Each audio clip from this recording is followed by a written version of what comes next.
ગોવિંદને ગમતું સદા ગામ વ્રતાલ વિશેષ જળ છાયા ફળ ફૂલ કરી ગુણવંત ગુર્જર દેશ વામે યસ્ય સ્થિતા રાધા શિષ્ય યસ્યાસ્તિ વક્ષસી વૃંદાવનમ વિહારંતમ શ્રીકૃષ્ણમ હૃદિ ચિંતયે. ઈષ્ટદેવ સ્વામિનારાયણ ભગવાન પરમ પવિત્ર પૂર્ણિમાના દિવસે વડતાલ ધામમાં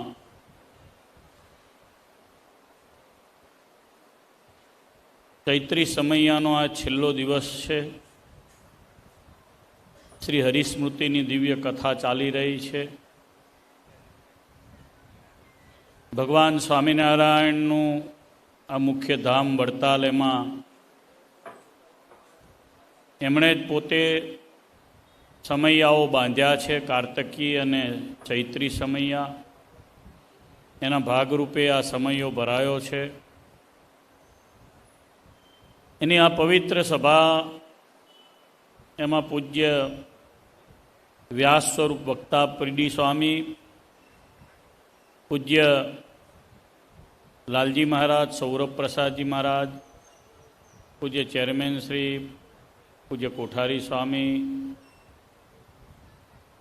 આદરણીય ભક્તિજીવનદાસજી સ્વામી વગેરે સદગુરુ સંતો, જેઓના નિમિત્તે મારે ખાસ આ સભામાં આવવાનું થયું છે, એવા પૂજ્ય ત્યાગ સ્વામી,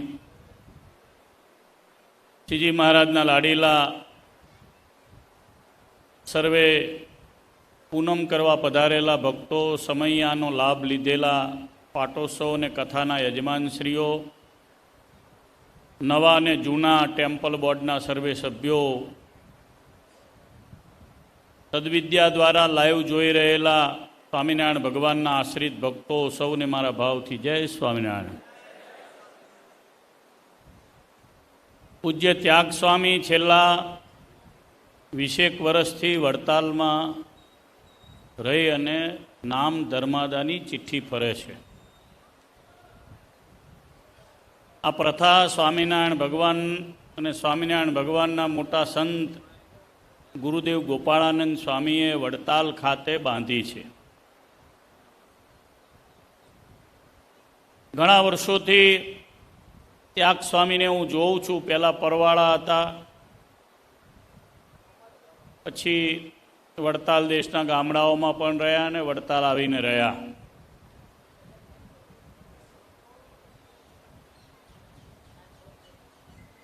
પચાસ 60 વર્ષ વચ્ચેની એમની ઉંમર છે. એમાં એમણે આ 20 વર્ષ એમના ગામડા ફરવામાં કાઢ્યા. એ બહુ મોટું એમના જીવનનું સદભાગ્ય ગણાય અને મોટા સદગુરુઓ ગોપાળાનંદ સ્વામી જેવા સંતોનો રાજીપો ગણાય.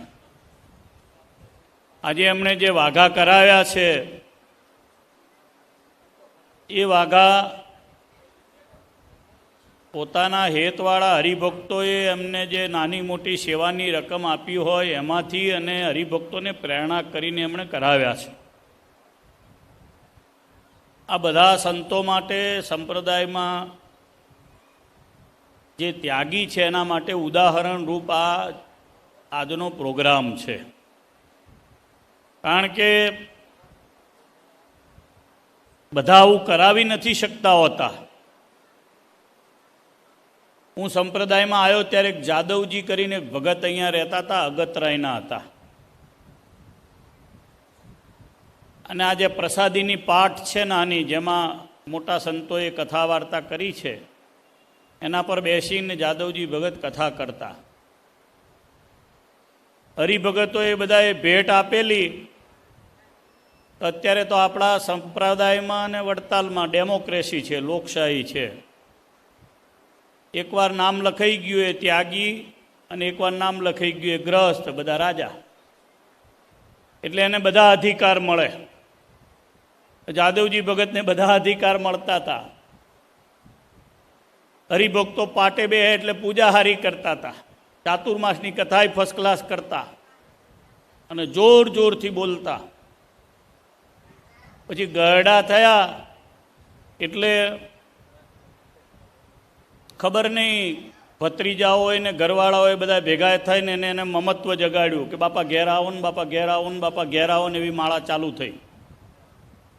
એટલે એક દાડો બાપા પછી અહીંથી બધો હંકેલો કહીને ઘેર ગયા.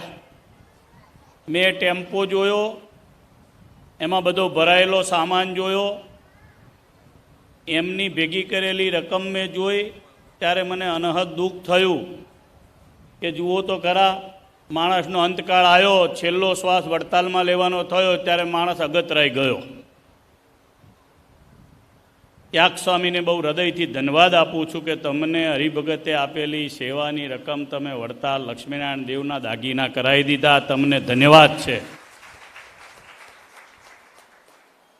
ગ્રહસ્થો છોડી શકે છે, પણ કેટલીક વાતે ક્યારેક કોઈથી ના છૂટે એવું પણ બને. ત્યાગ સ્વામીને ફરી એકવાર હાથ ઊંચા કરી તાળીઓના નાદથી વધાવો બધા. બહુ અઘરું હોય છે. કેટલીક વાર ગ્રહસ્થ ઈ સિક્યુરિટી ફીલ ના કરે એટલો ત્યાગી ઈ સિક્યુરિટી ફીલ કરતો હોય એવું મને દેખાય છે. જગત આખામાં બધાને જોવાય છે. જેને પોતાને લક્ષ્મીનારાયણ દેવની સિક્યુરિટી છે એવું જેને મનાય એનાથી આવા ચાંદીના વાઘા થાય. આ સાચી વાત છે. ઘણાને સારી ના પણ લાગે ને ઘણાને એમાંથી ઉદાહરણ પણ મળે, એટલે હું કહી રહ્યો છું.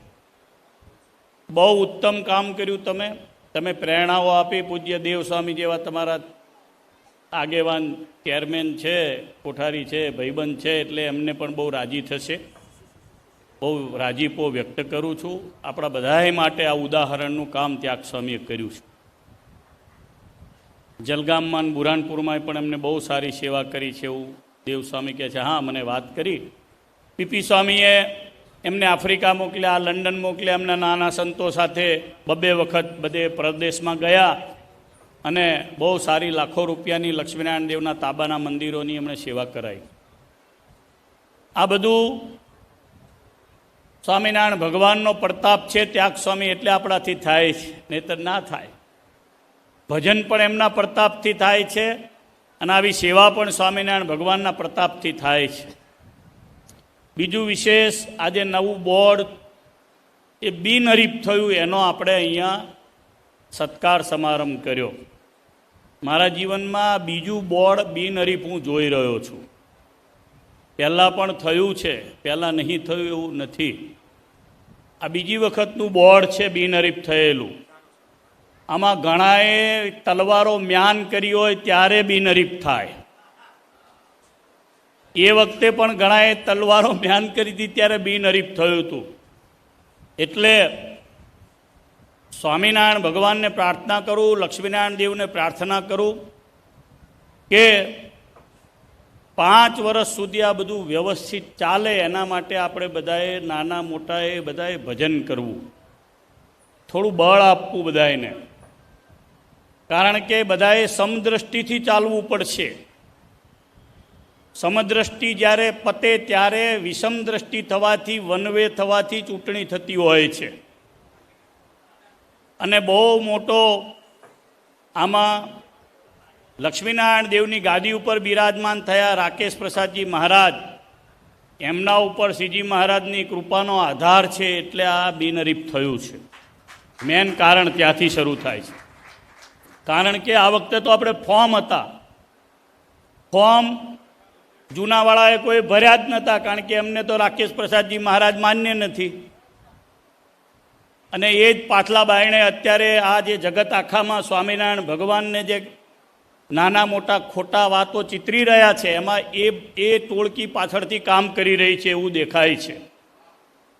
અને એને કારણે સત્સંગમાં આપણને નાના મોટા ઉદ્વેગો પણ દેખાઈ આવે છે. એટલે જેટલું આ બોર્ડ સંપીલું રહેશે, એકબીજાનું માન રાખીને રહેશે, એટલો આવતા 5 વર્ષ પછીનો આપણો સારો ઇતિહાસ લખાશે. મોટા સંત ભક્તિજીવન સ્વામીએ કહ્યું વારે વારે બિનહરીફ થાય એવું થાય જ આપણા બધાનો સંપ હોય તો. અને આ સંપનું પરિણામ છે, એકતાનું પરિણામ છે. એનું કારણ રાકેશ પ્રસાદજી મહારાજ ગાદીએ બેઠા એ છે. રાકેશ પ્રસાદજી મહારાજના નિમિત્તે સંતોની બધાની એકતા થઈ હતી, એનો કાગળ તૈયાર થયો હતો.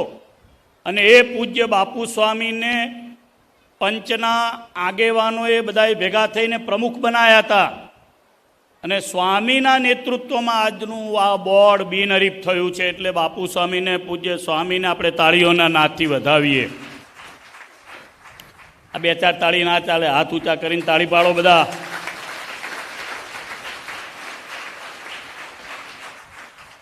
બીજું મોટા સંતો એમાં બધા અમે આવી ગયા. પૂજ્ય જ્ઞાનજીવન સ્વામી છે, નીલકંઠચરણ સ્વામી છે, નિત્ય સ્વરૂપ સ્વામી છે, ભક્તિ પ્રકાશ શાસ્ત્રી, સૂર્યપ્રકાશ શાસ્ત્રી, એમાં નિર્ણય કરવામાં હું પણ ખરો. આ બધા અમે ભેગા થઈ અને આ નિર્ણયમાં બધાએ પોતે પોતાની વાતને મ્યાન કરી છે, ત્યારે આ કાર્યક્રમ પૂર્ણ થયો છે. અને હું માનું છું કે આ રાકેશ પ્રસાદજી મહારાજનું બહુ મોટું, હરિકૃષ્ણ મહારાજે એમને જે ગાદીએ બેસાડ્યા છે, લક્ષ્મીનારાયણ દેવે, એમનું આ ભાગ્ય કામ કરે છે. કારણ કે બીજે કાર્યક્રમ ચાલે છે ગાદી મેળવી લેવાનો. આમને કંઈ એવા પટ્ટાબાજી કરી નથી કે મને ગાદી આપો, ગાદી આપો, એવું કોઈ કાર્યક્રમ થયો નહોતો. આ તો સત્સંગ મહાસભાએ ભેગા થઈને એમને ગાદીએ બેસાડ્યા હતા. અને એને પરિણામે અત્યારે સુખ શાંતિ છે. અને આ સત્સંગમાં જો સુખ શાંતિ જોઈતી હોય તો મારું આ ચૈત્ર સુદ પૂનમનું પ્રવચન બધાએ પોતાના બાળકોને પણ કહેવું, સાધુઓ પણ જેટલા બેઠા છે એને પણ યાદ રાખવું કે ભવિષ્યમાં સત્સંગ મહાસભા જેને ગાદીએ બેસાડશે, ધર્મકુળના પુરુષને, અને સત્સંગ મહાસભાનો જો એ નિર્ણય હશે તો આ સત્સંગને શાંતિ રહેશે ને તો સુવર્ણ યુગ રહેશે. આ પણ એટલી કડક અને સંસ્થાના હિતની વાત છે. આ બધા નહીં કહી શકે, હું પ્રમુખ તરીકે કહું છું. એ એટલા માટે કહું છું કે આપણે બધાએ ભવિષ્યની વડતાલની ચિંતા કરવાની છે. મહારાજને પ્રાર્થના કરું, અત્યારે આપણા બધા મંદિરો પ્રોગ્રેસમાં છે. બધા મંદિર વિકાસમાં છે. વડતાલનું મંદિર તો વિકાસમાં છે જ. અહીંયા સરસ મજાનું મ્યુઝિયમ ચાલી રહ્યું છે. હજુ હરિભક્તોના ઉતારા બનાવવાની આપણે જરૂરિયાત છે. કારણ કે આપણે અનુભવ કર્યો, મોટો સમયો થયો ત્યારે હરિભક્તોના ઉતારાની સૌથી મોટી માથાકૂટ હતી. એટલે જે કાનમથી ચાલતા આવનારા સંઘો છે, વાકડથી ચાલતા આવનારા સંઘો છે, કાનમ વાકડના ગામડાઓના, એ બધાયના અત્યારના જમાના પ્રમાણેના સારા ઉતારાઓ થાય. હરિભક્તો સારંગપુરમાં ઘણા ઉતારા થઈ ગયા. હવે સારંગપુરમાં બધી વ્યવસ્થાઓ ફૂલ ફ્લેશ થઈ ગઈ છે. અત્યારે વડતાલમાં ઉતારાઓની જરૂર છે. એટલે નવા ટ્રસ્ટી મંડળને આગ્રહ કરીશ કે નવા ટ્રસ્ટી મંડળ દ્વારા હરિભક્તોની સુખાકારી માટે જેવું ભોજનાલય અત્યારે પર્યાપ્ત છે, એમ ઉતારાઓ પણ પર્યાપ્ત થઈ જાય તો ભવિષ્યમાં આપણે સારામાં સારા સમયાઓ વડતાલ ખાતે કરીએ, એમાં ચિંતા ઉતારાઓની રહે નહીં.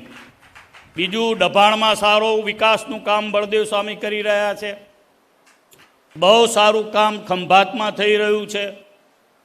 બહુ સારામાં સારા કામો ધોલેરામાં થયા, સારિંગપુરમાં પણ થયા. આપણા મંદિરો જેટલા છે, અત્યારે અમે હમણાં જ કુંભ મેળામાં ગયા, કાશીની અંદર નવા ઉતારાનું ખાતમુહૂર્ત કરીને આવ્યા. નવા નવા કામો કલાલીમાં થયા, ડાકોરમાં થયા, અશ્વિની કુમારમાં થયા, રામેશ્વરમાં નવું સારું સંત મંડળ મુકાયું છે, તો ત્યાં પણ આપણા ઉતારાઓ થાય. અને ભવિષ્યમાં જે આપણા સનાતન હિન્દુ ધર્મના મોટા સ્થાનો છે ત્યાં પણ આપણા વડતાલ મંદિરની જગ્યાઓ થાય, પંઢરપુર વગેરેમાં, એવી આશા રાખું. લક્ષ્મીનારાયણ દેવ આ બોર્ડ પાસે ખૂબ સારા સત્કાર્યો કરાવે. લક્ષ્મીનારાયણ દેવની સંસ્થાનું ખૂબ સારું સેવાનું એમને આ અત્યારે મોકો મળ્યો છે, તો બધાએ બીજાની પાસેથી તો સેવા લે, પણ પોતે પણ એમાં હોમય અને સેવા કરી એકતા અને સંપ રાખીને સમદ્રષ્ટિ રાખીને જો આ કાર્ય થશે તો મને લાગે છે કે બિનહરીફ થયેલું બોર્ડ છે એ સુપરમાં સુપર બોર્ડ ઘણા છે અત્યાર સુધીના બોર્ડ આવ્યા છે. એમાં ભગવાન સ્વામિનારાયણ આપણને સૌને લક્ષ્મીનારાયણ દેવની સેવા કરવાની શક્તિ આપે. સ્વામિનારાયણ ભગવાન છે. એના માટે જે અત્યારે જગતમાં જે નાના મોટા પ્રસંગો ચાલી રહ્યા છે એનાથી કોઈએ પણ પોતાના મનને વિચલિત કરવું નહીં. સ્વામિનારાયણ ભગવાનનું બળ રાખવું, લક્ષ્મીનારાયણ દેવનું બળ રાખવું, વડતાલનું બળ રાખવું, આપણી લક્ષ્મીનારાયણ દેવની ગાદીનું બળ રાખવું અને આપણા સંતોનું પણ આપણે બળ રાખવું. કારણ કે સ્વામિનારાયણ ભગવાન માટે એ સંતોને નાના મોટા ક્યાંક પ્રસંગો સહન કરવાના આવે છે. તો બધાએ પણ એ રીતે પોતાનો ખ્યાલ રાખો. વિશેષમાં પહેલે દિવસે મેં આ કથાની શરૂઆતમાં જ ઘણી બધી વાતો કરેલી છે, એ યુટ્યુબ ઉપર છે, બધાએ એને ખાસ જોવી. છેલ્લે જે યજમાનોએ બહુ ભાવથી પ્રેમથી લક્ષ્મીનારાયણ દેવને ત્યાં પોતાની સંપત્તિ આપી છે એ બધા યજમાનોને લક્ષ્મીનારાયણ દેવ ખૂબ ધન આપે, જેથી શ્રીજી મહારાજની આવીને આવી કાયમ સેવા કરી શકે. સમયામાં પધારેલા સૌને આજે હનુમાન જયંતીનો પવિત્ર દિવસ છે. સારંગપુરમાં ખૂબ મોટો ઉત્સવ છે. આપણા મંદિરે, આપણા તાબાનું એ સારંગપુર હનુમાનજી મહારાજનું મંદિર, ત્યાં આપણા આચાર્ય મહારાજ રાકેશ પ્રસાદજી મહારાજ ત્યાં પધાર્યા છે યજ્ઞનું નાળિયેર હોમમાં હનુમાનજી મહારાજની આરતી કરવા માટે. એટલે મહારાજશ્રી વતી પણ પૂજ્ય લાલજી મહારાજ આપણને સૌને આશીર્વાદ આપશે. સૌને મારા ભાવથી જય સ્વામિનારાયણ.